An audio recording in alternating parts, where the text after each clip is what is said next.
Did you know what sanctions have been imposed against Russian people because of the situation in Ukraine? Regardless of whether they support the Russian government, support Vladimir Putin, or not. Let's list them. But first, a disclaimer. We do not comment on any decisions or express our position. We are simply sharing the facts so that you are aware. We talk to our friends living next to us in Europe and see that they are often unaware of this information. Our channel has decided to share these facts without commenting on anyone's actions. So, let's get started. If you are Russian and your passport is red, entry into many border countries of the European Union is prohibited. This includes Estonia, Latvia, Lithuania, Poland, Finland, Norway, and the Czech Republic. Finland, in particular, has completely closed its border. Entry is only allowed if you have a residence permit or citizenship of another country, and even then only for transit to the country that issued that document. It is no longer possible to simply travel to Estonia, Poland, or Lithuania. It does not matter whether you support the actions of the Russian government. If you have a Russian passport, these restrictions apply to you. Did you know that Russian-registered vehicles are also under sanctions? Any car registered in Russia, including European brands like BMW or Mercedes, falls under these restrictions. Even if the car was manufactured in Germany but is registered in Russia, it cannot enter the European Union. There have been cases in Germany where customs and police confiscated vehicles even if they belonged to private individuals who arrived for personal reasons. For example, German customs and police have been seizing such vehicles since last year. Did you know that many European countries have stopped issuing visas to Russians? In the Czech Republic, for instance, since 2022, entry is banned for holders of tourist Schengen visas, regardless of which country issued the visa.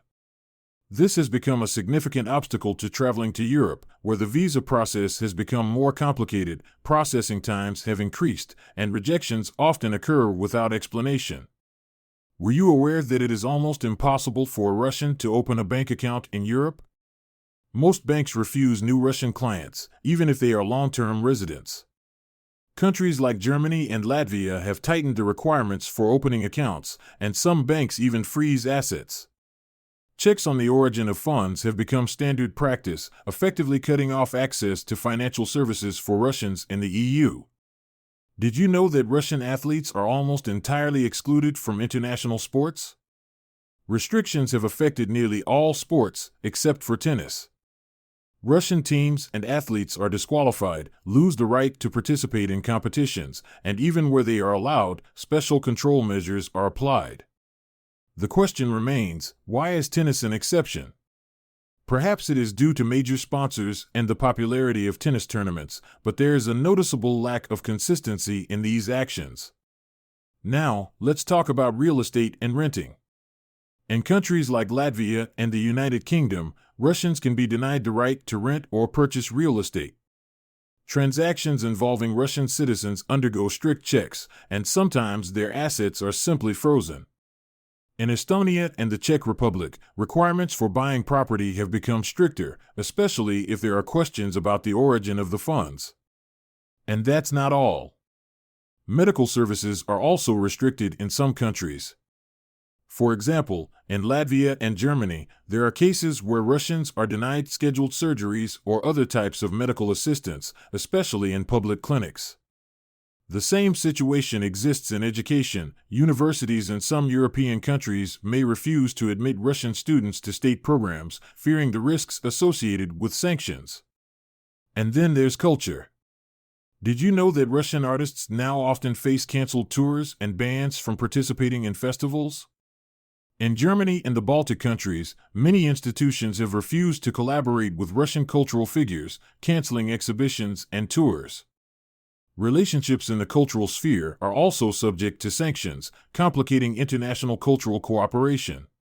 These sanctions show that many restrictions are aimed at ordinary Russian citizens, regardless of their political views.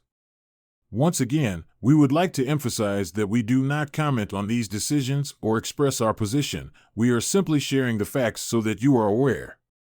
We are not making up any conspiracy theories or spreading fake news. We just retransmit what well-known politicians say, and we try to do it concisely and promptly.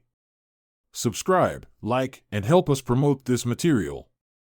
We would appreciate your opinions in the comments, but we ask that you treat each other respectfully in the discussion.